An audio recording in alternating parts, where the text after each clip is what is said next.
कोविड-19 महामारी दुनिया के सामने एक चुनौती बनकर आई जो बहुत तेजी से फैली। विश्व स्वास्थ्य संगठन WHO द्वारा इसे एक वैश्विक महामारी घोषित किया गया। Moment for the world. दूसरी सबसे अधिक आबादी वाले देश भारत के लिए इस वायरस के संक्रमण को नियंत्रित करना और देश की जनता को इससे यथासंभव सुरक्षित करना एक चुनौतीपूर्ण कार्य था। भारत तिब्बत सीमा पुलिस बल ITBP ने पहल करते हुए देश की जनता के स्वास्थ्य पर आए इस अनजान खतरे से निपटने की जिम्मेदारी ली। नोवेल कोरोना वायरस को लेकर पूरा विश्व जागरूक है। ITBP ने भी इस खतरे से लड़ने के लिए देश के साथ कदम से कदम मिलकर योगदान दिया है। ITBP शुरुआत से ही, जब से पैंडेमिक शुरू हुआ तब से इसके प्रिवेंशन में सरकार के आदेशानुसार हमारे DG के प्रेरणा से शुरू से इसके साथ जुड़ी रही। यह कोरोना के खिलाफ 135 करोड़ नागरिकों को सुरक्षित रखने के हर संभव प्रयास और शौर्य, दृढ़ता और कर्मनिष्ठा से निभाए गए दायित्वों की एक वीर गाथा है जो वर्तमान और भविष्य की पीढ़ियों के लिए अद्वितीय अनुभव है।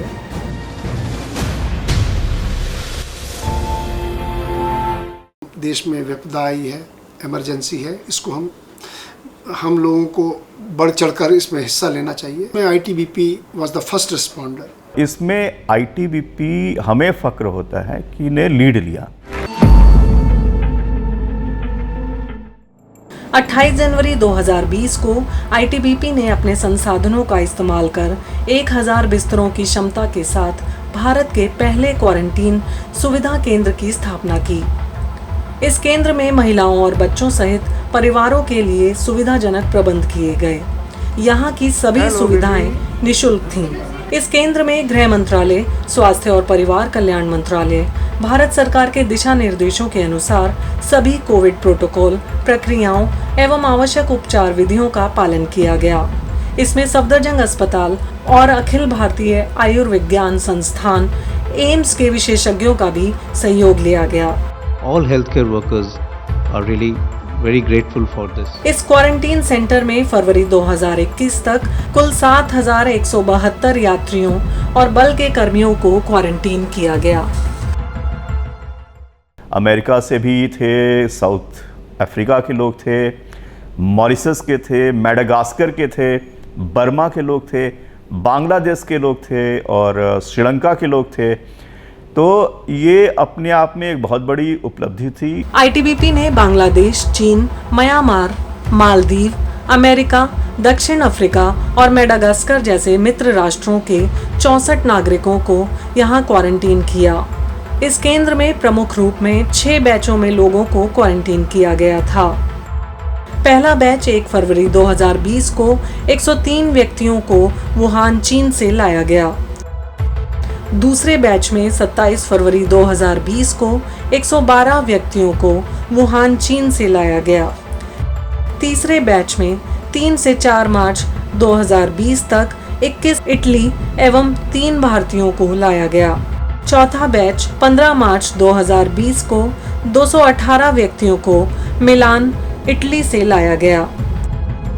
पांचवा बैच 22 मार्च 2020 को 263 व्यक्तियों को रोम, इटली से लाया गया और छठे बैच में 30 मार्च से लेकर 7 अप्रैल 2020 तक 87 विदेश मंत्रालय के राजनयिकों को अफगानिस्तान से लाया गया। एयरपोर्ट पर नागरिकों के आगमन पर उनके नेसोफेरेंजियल सैंपल जांच के लिए लिए गए। इसके बाद निर्धारित क्वारंटाइन अवधि के 14वें दिन दूसरी बार उनके सैंपल्स की जांच की गई। संक्रमित व्यक्तियों के रेफरल संबंधी मामले सफदरजंग अस्पताल नई दिल्ली में भेजना सुनिश्चित किया जाता रहा। यहाँ अनुशासित दैनिक दिनचर्या के साथ 14 दिनों के क्वारंटीन अवधि का सख्ती से पालन किया गया। सभी को डाइटिशियन की सलाह पर शाकाहारी आहार प्रदान किया गया। खाना जो कि बड़े अच्छे क्वालिटी की हुआ करती थी और कॉन्टैक्टलेस हुआ करती थी। दैनिक दिनचर्या के लिए एक केंद्रीय उद्घोषणा प्रणाली भी स्थापित की गई। चिकित्सा कर्मियों और सभी हेल्थ केयर वर्कर्स के उपयोग के लिए स्थान सीमांकित किए गए। बायोमेडिकल कचरे को संबंधित दिशा निर्देशों का पालन करते हुए सुरक्षित रूप से निस्तारित किया गया। बायोडिग्रेडेबल वेस्ट के डिस्पोजल की, क्योंकि ये वहाँ पर पीपी काफ़ी इस्तेमाल हो रहे थे, N95 मास्क इस्तेमाल हो रहे थे और हमें उनके डिस्पोज ऑफ करके और उस स्थान को सुरक्षित रखे जाने की आवश्यकता थी। क्वारंटाइन में लोगों को तनाव मुक्त रखने के लिए कई उपाय किए गए। सभी व्यक्तियों के मानसिक स्वास्थ्य को बनाए रखने के लिए योग, ध्यान, श्वास क्रिया, स्ट्रेचिंग जैसे व्यायामों के अभ्यास के अलावा नियमित रूप से चिकित्सकों द्वारा परामर्श दिया गया। क्वारंटीन में रहने वाले लोगों को इंडोर खेलों और अन्य गतिविधियों के लिए प्रोत्साहित किया गया और इसके लिए उन्हें टेबल टेनिस, शतरंज बोर्ड और चेस बोर्ड जैसे गेम मुहैया कराए गए। यहाँ वाईफाई कनेक्शन युक्त इंटरनेट सुविधा और मनोरंजन के लिए टीवी की सुविधा भी दी गई। इस केंद्र में मेडिकल टीमों की 24 घंटे सेवाएं सुनिश्चित की गई। चिकित्सकों की इस टीम में वरिष्ठ विशेषज्ञों को भी शामिल किया गया। चिकित्सकों को pharmacist, lab technician, staff nurse, medics और अन्य स्वास्थ्य संबंधी कर्मियों का सहयोग भी दिया गया। आईटीबीपी ने एक सफल क्वारंटीन सुविधा केंद्र के अनुभव के आधार पर प्रशिक्षकों का प्रशिक्षण भी सफलतापूर्वक संचालित किया। आप पूरा ध्यान रखिए, आप ज़्यादा ध्यान रखिए, तो ये भी आपको करना है। यहाँ पे कई सारे डॉक्टर्स हैं। I like to clear one thing, बहुत सारी चीज़ें हैं यदि आप आगे यहाँ से जाके जब पढ़ेंगे। आईटीबीपी के प्रशिक्षकों ने अन्य सीएपीएफ के डॉक्टर्स और प्रशासनिक टीमों को भी प्रशिक्षित किया। इन कक्षाओं का आयोजन डिजिटल ऐप के माध्यम से भी, ऑनलाइन मीटिंग ऐप और जागरूकता लघु फिल्मों के माध्यम से किया गया। आईटीबीपी के पब्लिक रिलेशन सेल ने इसके लिए कई लघु फिल्में बनाकर उनका प्रचार किया। देश मेरे तू जीता रहे, तूने शेर के बच्चे पाले हैं,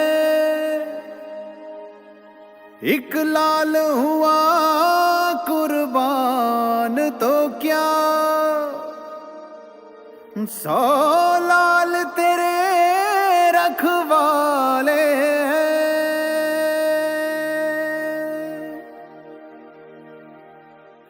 सरहद के रखवाले हैं हम, करते हैं हम एक और करम, है मुश्किल में जो लोग यहाँ उनकी सेवा में खड़े हैं हम।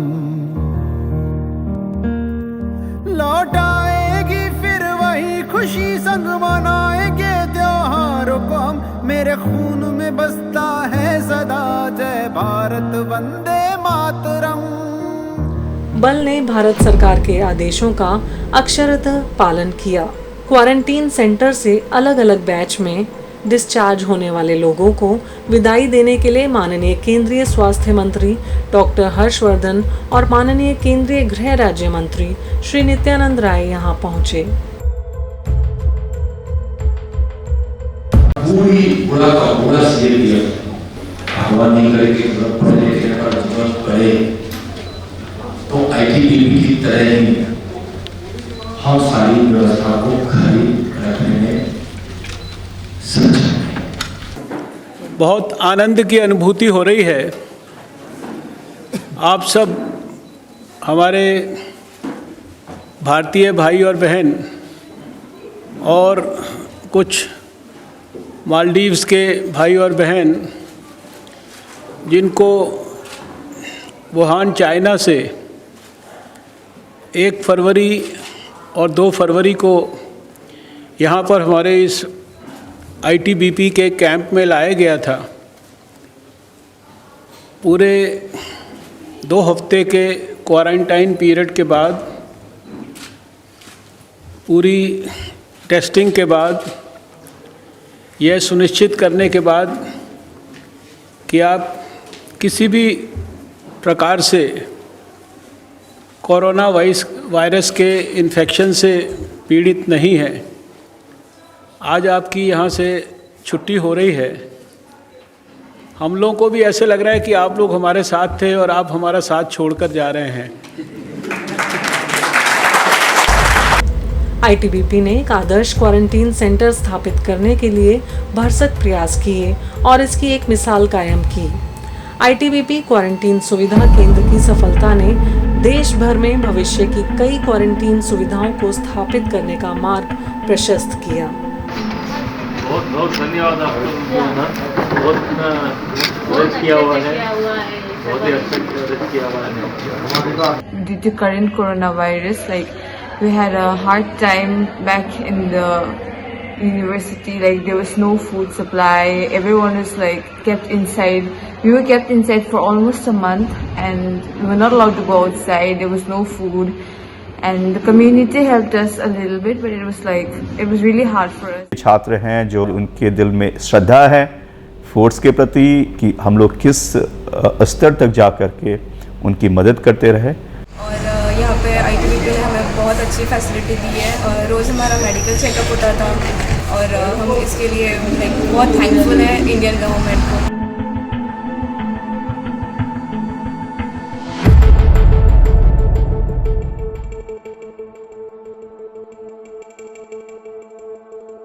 आईटीबीपी को अपॉर्चुनिटी मिली उनको बहुत ही अच्छी तरह ट्रीट करने के लिए क्वारंटाइन के टाइम पीरियड में,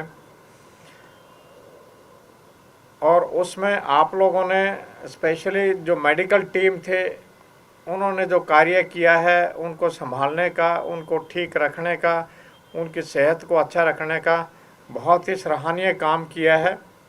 उसके लिए भारत सरकार की तरफ से भी और पूरे के पूरे देश की तरफ से मैं पूरी की पूरी टीम को, आप लोगों को शुभकामनाएं देता हूं। लॉकडाउन के दौरान विभिन्न बलों के कई पुलिसकर्मी कानून और व्यवस्था ड्यूटियों का पालन करते हुए कोविड-19 से संक्रमित हो गए। आईटीबीपी रेफरल अस्पताल ग्रेटर नोएडा सभी केंद्रीय सशस्त्र पुलिस बलों के लिए वर्ष 2015 में स्थापित किया गया था।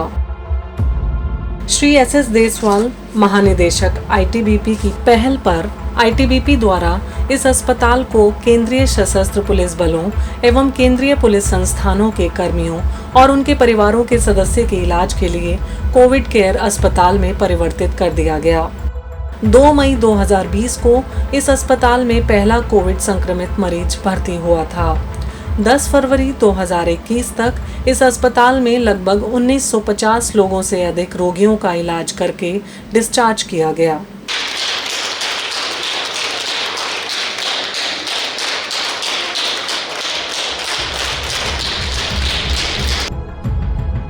आईटीबीपी रेफरल अस्पताल में पहली बार कोविड रोग प्रबंधन प्रणाली का संचालन किया जा रहा था, इसीलिए कुछ नियम एवं प्रक्रियाएं बनाए जाने की आवश्यकता थी।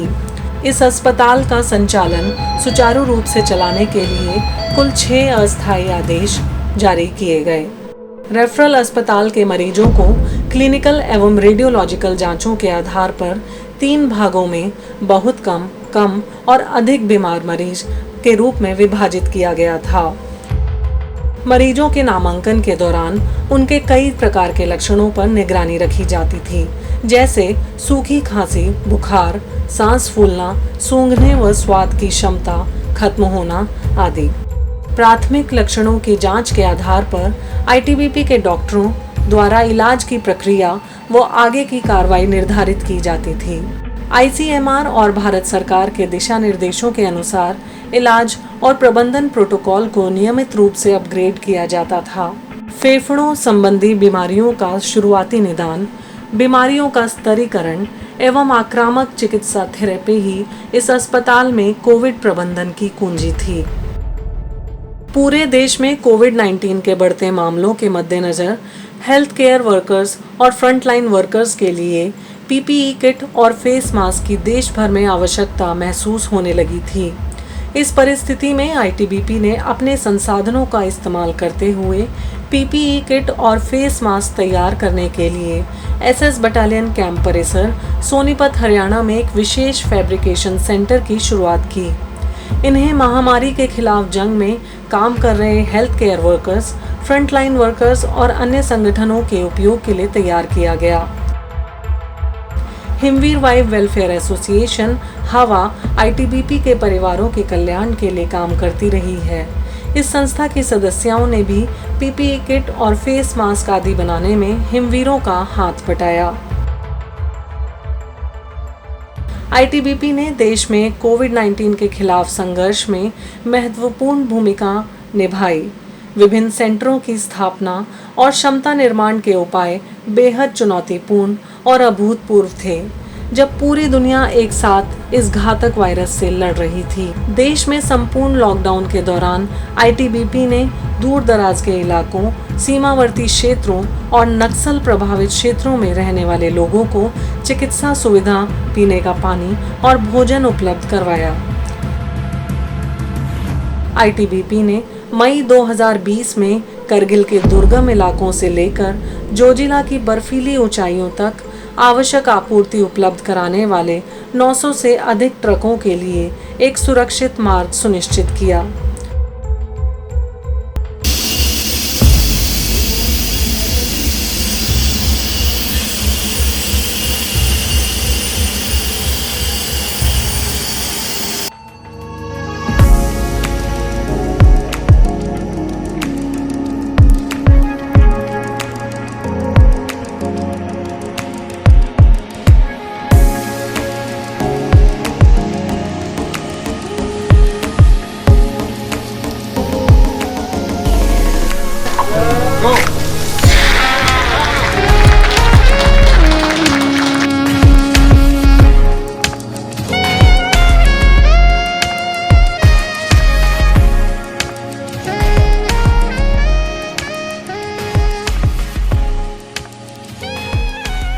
sign of the capacity of Italy and India to work together in a spirit of friendship and solidarity.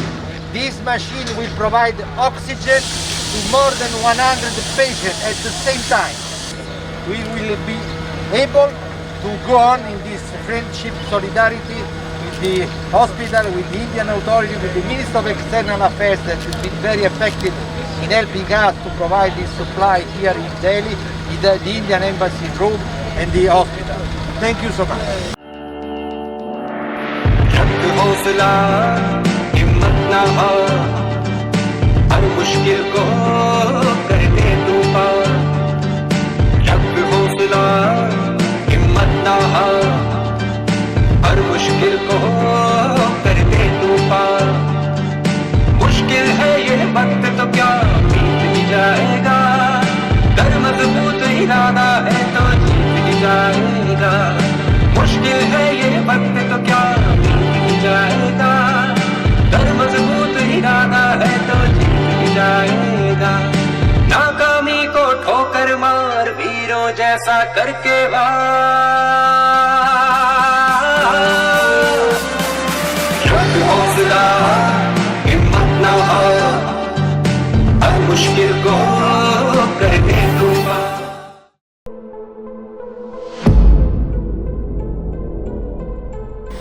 23 जून 2020 को भारत सरकार द्वारा आईटीबीपी को दुनिया की सबसे बड़े 10,000 बिस्तरों की क्षमता वाले सरदार पटेल कोविड केयर सेंटर और अस्पताल SP-CCC राधा स्वामी व्यास छतरपुर नई दिल्ली के संचालन करने की जिम्मेदारी दी गई।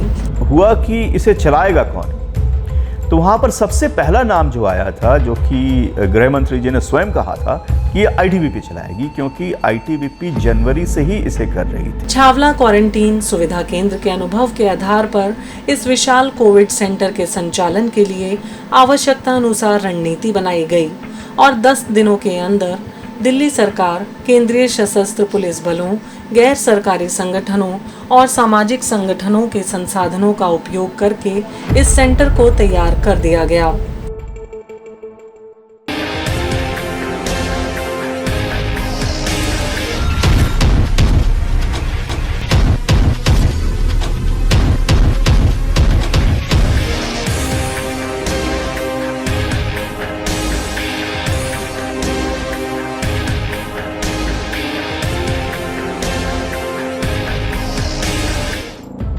इस केंद्र की स्थापना में कई एजेंसियां, सरकारी और गैर सरकारी शामिल रहीं। इसमें आईटीबीपी प्रशासन के मेडिकल एवं नॉन मेडिकल कर्मी, केंद्रीय और राज्य सरकारों के सलाहकार, भारतीय रेलवे लोक निर्माण विभाग के इलेक्ट्रिकल और सिविल विंग के कर्मचारी, कुछ गैर सरकारी संगठन, कॉरपोरेट और समाज सेवी भी सम्मिलित थे। विभिन्न प्रणालियां, सुव्यवस्थित योजना और समय सीमाएं तय की गई। कई विशेषज्ञों के परामर्श से मॉक ड्रिल, ट्रायल और प्रशिक्षण सत्र आयोजित किए गए। एडमिशन, इलाज, डिस्चार्ज एवं संबंधित ड्रिल्स को सरल बनाने के लिए कुल 13 स्थायी आदेश जारी किए गए। इस केंद्र में पहला कोविड-19 संक्रमित 5 जुलाई 2020 को एडमिट कराया गया था। We all are here from the paramilitary. All the paramilitary forces officers are working here, and this is the first time in 72 years of CAPF medical history that we all are working together, and this is history in making. And we have a 10,000 bedded facility where we are functioning from reception, resuscitation, ward duties, and also emergency and evacuations. And this is a once in lifetime experience, and it's a true learning experience for everyone. इस Covid care centre द्वारा 24 घंटे के लिए call centre की सुविधा स्थापित की गई। जिन लोगों को कोविड-19 संक्रमण से संबंधित सहायता की आवश्यकता होती थी, उन्हें इस कॉल सेंटर के हेल्पलाइन नंबरों से बहुत मदद मिली। दूसरी ओर संबंधित दिल्ली के डिस्ट्रिक्ट सर्विलांस ऑफिसर्स द्वारा कोविड-19 से संक्रमित रोगियों को आवंटित डिजिटल ICMR संख्या के आधार पर एडमिट कराया जाता था। रोगियों के रजिस्ट्रेशन के बाद डॉक्टर द्वारा ट्रायज क्षेत्र में रोगियों की चिकित्सीय जांच की जाती थी। इसमें हृदय गति, रक्तचाप, तापमान, श्वास दर एवं SpO2 दर्ज किया जाता था। इसके बाद सेंटर में एडमिट होने वाले मरीजों को इस्तेमाल के लिए एक व्यक्तिगत किट दी जाती थी। फिर संक्रमित रोगी को कोविड केयर सेंटर में भर्ती के लिए एम्बुलेंस में ले जाया जाता था, जो कि ट्रायज क्षेत्र से लगभग 100 मीटर की दूरी पर था। बीमारी की गंभीरता के आधार पर रोगियों को 3 श्रेणियों में बांटा गया था: हल्के, मध्यम एवं गंभीर रोगी। मैं Meenakshi Chandra composite hospital BSF Jodhpur से यहाँ कोविड ड्यूटी के लिए यहाँ पर आई थी। जब मैं यहाँ आई थी तो मुझे घबराहट थी कि मैं यहाँ पे कैसे काम करूँगी। यहाँ आकर सारे पैरामिलिट्री फोर्सेस के लोग मुझे मिले। यहाँ का मैनेजमेंट देखकर हमें लगा ही नहीं कि हम अपना परिवार छोड़कर आए हुए हैं। यहाँ के मरीजों के साथ सेवा करके हमें बहुत अच्छा लग रहा है। ये इमरजेंसी डिपार्टमेंट है। यहाँ पर जो भी मरीज आया है, चाहे वो फीमेल हो या मेल हो, उनकी हमारे यहाँ के डॉक्टर्स, हमारे स्टाफ, जो भी फ्लोर वाले जो भी है, उन सब लोगों ने बहुत अच्छे से उनकी देखभाल की है और मरीज यहाँ से अच्छे से खुश होकर के जा रहे हैं। उनकी जो फेस पे जो हम स्माइल देखते हैं पेशेंट का, वो देख करके हमारे मन को बहुत खुशी मिलता है कि हम जो काम कर रहे हैं अपने देश के लिए कर रहे हैं, अपने फोर्स के लिए। सभी हेल्थ केयर वर्कर्स की 8 घंटे की ड्यूटी शिफ्ट होती थी। चिकित्सकों और नर्सिंग स्टाफ की एक टीम को 100 बिस्तरों की देखभाल की जिम्मेदारी सौंपी गई थी। 200 बिस्तरों के प्रत्येक सेक्शन के लिए एक नर्सिंग स्टेशन बनाया गया था। कोविड केयर सेंटर में मरीजों का तापमान, हार्ट रेट, BP एवं SpO2 प्रत्येक 6 घंटे में जांचा जाता था। प्रत्येक सेक्शन 200 बिस्तरों का होता था, जिसमें 10% बिस्तरों पर मरीजों को ऑक्सीजन थेरेपी प्रदान करने की सुविधाओं से लैस किया गया। इन सेक्शन को कोविड हेल्थ सेंटर CHC का नाम दिया गया। इसके अलावा लगभग 100 B टाइप के ऑक्सीजन सिलेंडर और 10 बाइलेवल एयरवे प्रेशर वेंटिलेशन बाईपैप मशीनों के बैकअप की व्यवस्था की गई, जिससे किसी मरीज की अचानक स्थिति बिगड़ने पर उसकी स्वास्थ्य की स्थिति को नियंत्रित किया जा सके। सबसे अच्छी खुशी की बात यह है कि हमारे यहाँ विभिन्न पैरामिलिट्री फोर्सेस के डॉक्टर्स, पैरामेडिकल और स्टाफ नर्स होते हुए भी जिस तरीके से एक साथ होकर सब लोगों ने इस समय में पेशेंट केयर के ऊपर ध्यान दिया, वो सराहनीय है। मैं आपको बताऊं, यहाँ पर एक होलिस्टिक ट्रीटमेंट पॉलिसी अपनाई गई, जिसके अंदर pharmacological treatment, non pharmacological treatment, उसके अलावा दवाई के साथ साथ जो दूसरी चीज़ें हैं हम लोगों ने वो भी यहाँ पर अपनाया। जैसे जो भोजन दिया जा रहा है वो राधा स्वामी सत्संग से आया, उसमें काढ़े का और उसके अंदर फ्रूट्स, क्या क्या मेन्यू होगा, ये ITBP के रेफरल हॉस्पिटल से जो डाइटिशियन है उनके द्वारा डाइट चार्ट दिया गया। वो यहाँ पर मरीजों को दिया जा रहा है। नेशनल इन्फॉर्मेटिक्स सेंटर NIC द्वारा कोविड रोगियों के प्रबंधन के लिए ई-अस्पताल सॉफ्टवेयर बनाया गया। मरीजों की संख्या और उनका विवरण इस वेबसाइट के माध्यम से पंजीकृत रोगी के संबंध में स्वचालित ही प्राप्त हो जाता था। ई-अस्पतालों के माध्यम से दवाइयों के वितरण और इन्वेंट्री प्रबंधन का भी कार्य किया गया।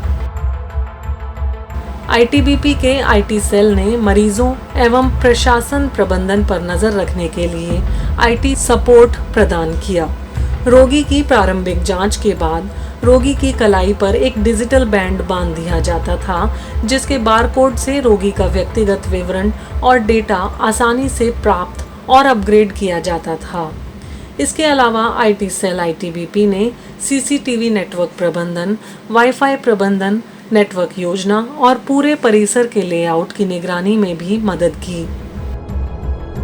इस विशालकाय सेंटर में हल्के लक्षणों से ग्रसित रोगियों के इलाज के लिए जूनियर चिकित्सक और जूनियर स्तर की नर्सों की सेवाएं ली गई। इसके अलावा आपातकालीन परिस्थितियों और गंभीर रोगियों की निगरानी के लिए कई विशेषज्ञों को भी नियुक्त किया गया था। सभी स्टाफ को ऑडियो विजुअल और मैनिक्विन का उपयोग करके प्रशिक्षित किया गया था। महामारी के मद्देनजर रोगियों को तनाव मुक्त रखने के लिए ITBP ने यहाँ एक मनोचिकित्सक और 45 तनाव परामर्शदाताओं की एक टीम नियुक्त की। पहली बार हमारे बल में एजुकेशन और स्ट्रेस काउंसलर के जो लोग हैं, जिन्हें जनवरी में DG साहब ने निमांस बेंगलोर से स्ट्रेस और काउंसलिंग में ट्रेन कराया, वो लोग यहाँ पर आए। मैं स्वयं साइकेट्रिस्ट हूँ और हम लोगों ने मिलकर एक साथ मरीजों के लिए एक प्लान बनाया, जिसमें सुबह उन लोगों को योगा कराया जाता है, दिन में रिक्रिएशनल एक्टिविटीज़ होता है, उसके अलावा साय को मेडिटेशन होता है। अगर किसी मरीज को काउंसलिंग का ज़रूरत है तो हमारे स्ट्रेस काउंसलर काउंसलिंग करते हैं। आज जो महामारी है और जिस तरीके से पेशेंट्स आ रहे हैं, उनमें ब्रीदिंग प्रॉब्लम है, एंजाइटी है और एक घबराहट हो जाती है नाम सुनते ही कोविड कि वो कोरोना का पेशेंट है, तो हम लोग जितने भी एजुकेशन एंड स्ट्रेस काउंसलर है उनको योगा कराते हैं, उनको मेडिटेशन कराते हैं, उनके अंदर पॉजिटिविटी डालते हैं, उनको मोटिवेट करते हैं। और जो ये टीम है ये जोश से भरपूर है, हौसलों से भरपूर है और यकीनन ITBP की एजुकेशन एंड स्ट्रेस काउंसलर की टीम और पूरे ही जितने भी डॉक्टर्स और जितने भी पैरामिलिट्री फोर्सेस की जो टीम यहाँ लगी हुई है, निसंदेह ही हम इस चीज़ से निकलकर पॉजिटिविटी से मोटिवेशन जो हमें इतना मिल रहा है, इन सब हौसलों से भरपूर होकर हम आगे निकल कर आएंगे और इस महामारी को हरा देंगे।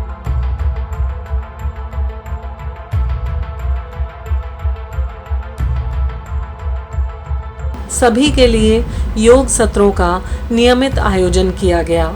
पुस्तकें और समाचार पत्रों के अलावा बोर्ड गेम्स जैसे शतरंज और लूडो भी प्रदान किए गए।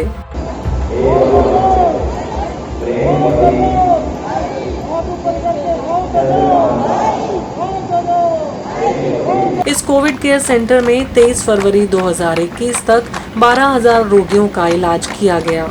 इस सेंटर में सभी आयु वर्ग के रोगियों का इलाज किया गया, जिसमें 10 दिन के शिशु से लेकर 89 वर्ष के वरिष्ठ नागरिक शामिल थे। 7.5 महीने तक चले इस कोविड केयर सेंटर में किसी भी मरीज की मृत्यु नहीं हुई। ह्यूमन इंटेलिजेंस को हमने जोर दिया ताकि अंदर से भी हमें पता चलता रहे कि सब पेशेंट ठीक है कि नहीं। सबसे इम्पोर्टेंट चीज़ मैं आपको लास्ट में भगवद गीता की ये बोलूँगा कि संपूर्ण समर्पण, निष्काम कर्म, निष्प्रयता और संवेदनशीलता यह सबसे ज़रूरी चीज़ है, क्योंकि इसके बिना हम आगे नहीं बढ़ सकते और ITBP इसका पूरा ध्यान रखेगी। धन्यवाद। विश्व स्वास्थ्य संगठन WHO ने अपने 2021 के कैलेंडर में ITBP द्वारा संचालित दुनिया के सबसे बड़े कोविड केयर सेंटर और अस्पताल राधा स्वामी व्यास छतरपुर नई दिल्ली के चित्र को शामिल किया और भारत द्वारा कोविड की प्रतिक्रिया पर आधारित अपने विशेष फिल्म में इस सेंटर को चलाने में ITBP की भूमिका को सम्मिलित किया। The internationals, the Indo-Tibetan Border Police is given a tight deadline to prepare quarantine facilities for the Wuhan evacuees. It was a very short notice, but it was a challenge before the nation. The capacities and capability of the nation was under test.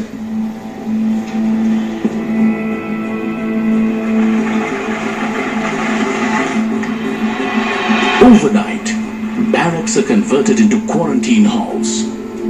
Systems set to ensure the virus will be contained and isolated here and not spread across the country.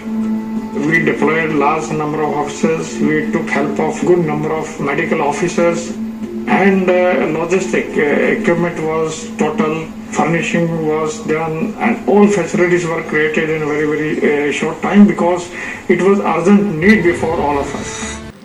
Shri SS Deshwal महानिदेशक सहित ITBP के जवानों ने पहले चरण में ही कोविड-19 टीकाकरण अभियान में भाग लिया। ITBP की सभी फॉर्मेशंस में टीकाकरण अभियान का आयोजन किया गया। अप्रैल 2021 में कोरोना की दूसरी लहर के दौरान जब पूरे देश में कोविड-19 के गंभीर संक्रमण के मामले सामने आने लगे तो एक बार फिर ITBP ने मोर्चा संभाला।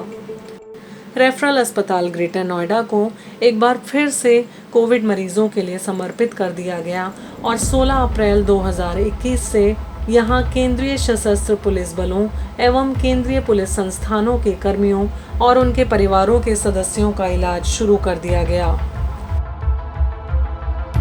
22 अप्रैल 2021 को भारत सरकार द्वारा ITBP को फिर से Sardar Patel Covid care centre SPCCC Radha Swami Vyas Chhatarpur Nai Delhi में 500 बिस्तरों वाले ऑक्सीजन बेड्स के संचालन करने की जिम्मेदारी दी गई। ITBP ने पूर्व में स्थापित क्वारंटीन सुविधा केंद्र चलाने के अनुभव के आधार पर इस कोविड सेंटर के संचालन के लिए आवश्यकता अनुसार रणनीति बनाई और 4 दिनों के अंदर दिल्ली सरकार, केंद्रीय सशस्त्र पुलिस बलों, गैर सरकारी संगठनों और सामाजिक संगठनों के साथ मिलकर इस सेंटर को तैयार कर दिया।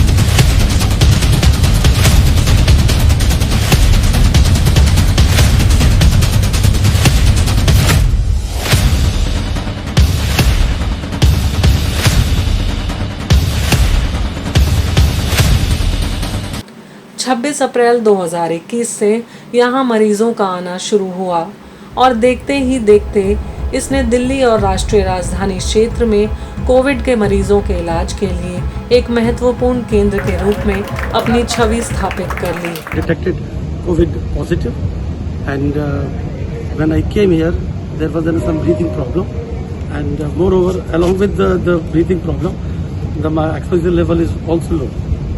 But after some time, I realized that मेरा breathing problem जो थोड़ा solve हो गया है। Finally, I would like to thank very much to ITBP, MHA, and other paramilitary forces who are working continuously, tirelessly for the interest, for the benefit. Sir, मेरा नाम सुनील कुमार माही है। मैं यहाँ पर 29 अप्रैल को एडमिट हुआ था। उस टाइम मेरी कंडीशन बहुत ज़्यादा ख़राब थी। मैं ठीक से सांस भी नहीं ले पा रहा था। उसके बाद यहाँ पे एडमिट होने के बाद मेरे को यहाँ पे काफ़ी सपोर्ट मिला।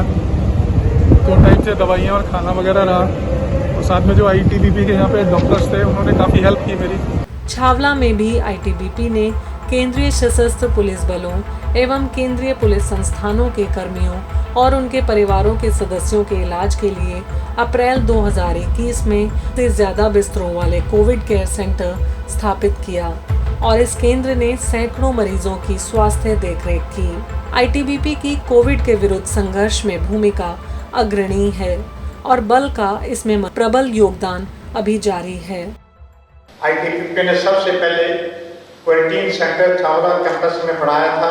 इसकी कैपेसिटी 1000 थी।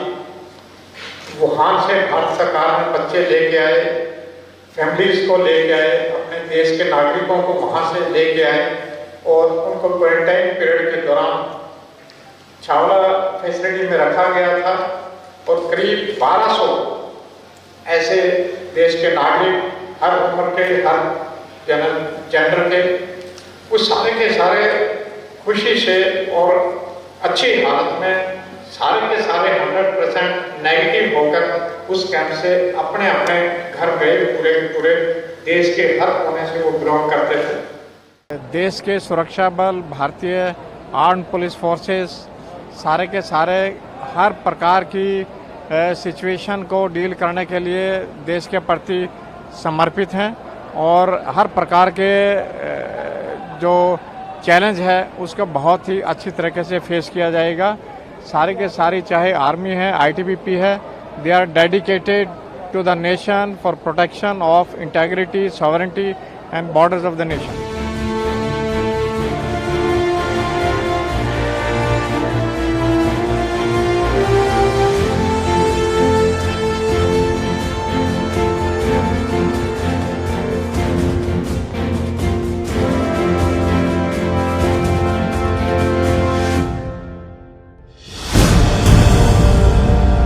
IG Commissioning Anand, dear colleagues, I have nothing to say except a lot of thanks and compliments to all of you for what the unique experience which you have gone through.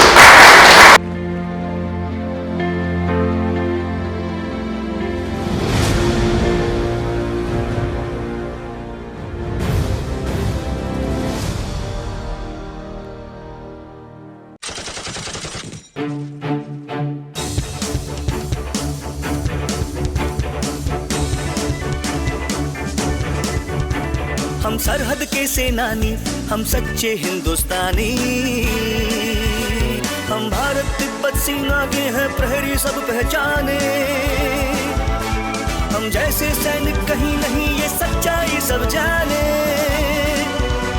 हम सरहद के सेनानी, हम सच्चे हिंदुस्तानी।